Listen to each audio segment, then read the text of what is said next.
Patricia Ross. Welcome to Passion Time. I'm here with Anni Hochhalter. I hope I said that right. She is the executive director of the ensemble Windsync. It's a classical music quintet, but they do other things as well. They're very unique, and it's an honor to have you here with us on Passion Time. Thank you. Anni, what is your passion and how are you living your passion? I mean, I'm assuming what it is, but I want you to share. My passion is playing the French horn, making chamber music with my colleagues, and sharing that with audiences everywhere. Now, Windsync is very, very unique in that it does specific things, especially with children. Share with me why that was an important part of your mission. Yeah, Windsync's work with children was an extremely important part of the inception of the ensemble. The ensemble began as 5 really fearless musicians Yes. that wanted to capture more than just kind of the music on the stands. They wanted to really kind of embody the music physically and use that energy to draw in audiences, and not just audiences who already appreciated classical music, but wanted to draw in audiences that maybe didn't already have an appreciation. And in particular children. So our trademark became our choreographed and very theatrical version of Peter and the Wolf. Right. So we found so much joy and so much. It was so rewarding to be able to perform this for children in schools, and it also became incredibly viable for us, even just as a. We put on our entrepreneurship hat, and it became a really viable business model for us. Right. Well, and also another thing that's really unique about Windsync is that you have a particular business model that seems to work. How did y'all come up with that? We're really lucky in a lot of ways that our passion kind of corresponded with a lot of things, a lot of kind of niche elements in terms of what we really felt like the world and society was kind of looking for, and I think that's part of our interest in serving these needs and in connecting with people. But we tried to be really smart. We tried to do a lot of kind of field research and we thought a lot. We thought really deeply about the audiences we wanted to serve and the role that we wanted to play. Sure. And it just so happens that working really deeply in communities and teaching children is something that never ceases to inspire us. Sure. And it always feels like the world needs more of that. Yeah, so. Of course. We definitely need more of that. Now, tell me about you. Like, you chose the French horn. Why? I'm sure you play other auxiliary instruments too. You play, what else do you play besides? I play a little bit of like acoustic guitar. Right. I actually don't really play many other instruments. Well, it doesn't feel like I do because Sure. of the degree and the frequency with which I play the French Sure, horn. of course. But why the French horn for you? I grew up really fascinated by music and by kind of the craft of it. I was always seeking things that I could practice as a child. Even reading was something that I practiced, and I made my mom teach me how to do it when I was I begged her when I was 2, and she told me to wait until I was 3. Kind of one of those things. But my dad had an old German recorder that was his mother's from Germany, and he had a couple of little books with folk tunes in them. Oh. And he played clarinet in high school, so he could read music. Oh, and wow. he would play some of these for me, and that was kind of one of my first experiences practicing music, was playing a few German folk songs on an old wooden recorder. Wow, okay. But it wasn't until I moved from the Bay Area in California to Las Vegas when I was in middle school, and the middle school had a really amazing band program, and so I put myself in it in 7th grade. I was put in a beginning brass class, and so my options were trumpet, French horn, trombone, or tuba. Oh. And I chose the trumpet first, actually. Okay. And honestly, my colleagues laugh at me, but one of my reasons was because of its portability. I wanted to have something that I felt like I could carry. that I could take with me. And the tuba wasn't going to accommodate that. Right. So I picked the trumpet. I absolutely adored it. And then for some reason, by January of that year, I started to have like dreams and kind of like visions of playing the French horn. Wow. It was over like the winter break, and I kind of went with it. I went to my band director and I was like, I think I want to play the French horn. She gave me a French horn, and I literally never touched the trumpet again. So you really loved it. It was sort of like a calling. It felt very inspired in a way that The other instrument wasn't. Yeah, and the way that other decisions in life didn't feel. Yes, yes. It didn't feel labored. It felt just like right. one of the easiest. Like I just knew that that's what I was going to do. Kind of like you were in the zone. I'll yeah, call it the zone. there just wasn't a lot. It was just perfect for you. Yeah, it just wasn't a lot of thought. Do you have talking about this, do you have like a memorable moment that you've had in your career since you've been with Windsync? Yeah, there are so many memorable moments. You know, when we go and we do concerts for children on the autistic spectrum, I find that I find myself very deeply moved many times because community members and these children in particular sometimes have a real affinity for music. Yes. Yes. And it's just the most beautiful experience. There was a concert up in Canada. I was in the Northwest, and I remember we were playing "Simple Gifts," an arrangement that we actually did for one of our Sure. board members in Houston, who's been a very special mentor to us. And we were playing it, and I looked out, and a few of the kids were singing along, and it's so special for us to be playing, for me to be playing the melody and to feel the voices singing with me. Absolutely. In a very like impromptu way, and I think about that sometimes. There was another really special moment that was like head and shoulders like out of the ordinary, and I don't expect it will ever happen again. But there was a blind and deaf young man in the audience, and after our performance, this was actually in Alaska, in a really lovely setting, civic center with really large windows. So I remember there was a lot of light in the experience. But after the show, an aide of his came up and said, I really think he can feel music, but I'm not sure. Wow. And she's like, would you mind coming over and playing your French horn really close to him? And I came over and I played my horn, and she put his hand on the horn as I played it. And he started smiling. Wow.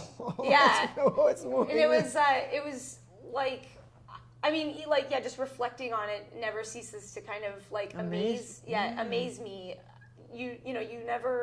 I practice the horn all the time, and I'm never not blown away when someone else is so reacts. Moved. Yeah. Yes. And particularly someone like him who clearly struggles to engage in a lot of sensory ways with the world. That is lovely. It's a lovely story. Windsync has done really well so far. You guys are traveling. You're having presentations in different types of venues. What is your goal from now on? Because you're so far so good. Right? Yeah. So far, so good. Things are going well. We Any feel, particular goal that you have? we feel really excited about the future. We don't feel like we've achieved our end goal at all by any means. What would that be, though? I mean, I don't know what the end. How can you go higher than this? I mean, you're already famous and you're doing well. No, this right now. What we've talked a lot about is our work with children and communities, but another really, really huge and important element to what we do is kind of building the repertoire and the reputation of the wind quintet. Okay. And so we have some really exciting commissioning projects so that we can contribute to a new body of repertoire and continue building that repertoire. Right. And we hope that our approach to presentation will make it something that more and more people can grasp and find appreciation. Sure, yeah. But so we have a lot of commissioning projects. We want to make recordings because at its core, Windsync is an incredibly talented group of musicians. Sure, it is. I think every day how lucky I am to work with the four musicians. Well, I'm sure they're lucky to work with you too. So Wow. yeah. It's a symbiotic relationship. Yeah. It is. Yeah. It's really, really, really special. Well, one of the questions I keep asking you guys, because I've been in a band, and I think there all these conflicts come up, and I've had great answers on how do you guys deal with conflict, and a lot of it has to do with respect and empathy. Yeah, it's all about respect. It's all. And you about guys have respect. rules, I'm sure. You don't scream, you don't insult, you don't, right? I mean, you don't even have to go there, right? We haven't had to codify too many things. I think all of us have such a deep respect and appreciation for ourselves and what we do, and we understand that about each other.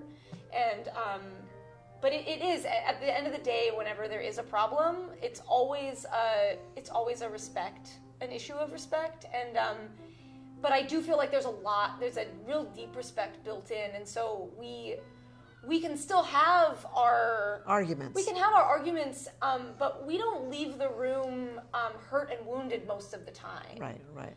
Well, and I think in a way, you're married to 5 different people, right? When you're in a band, in a way, Yeah. It teaches you how to deal with conflict, probably in other relationships. I'm just thinking out loud. I think that's probably true. I think we all are better communicators. Yes, yeah, because you have to communicate. This is your life.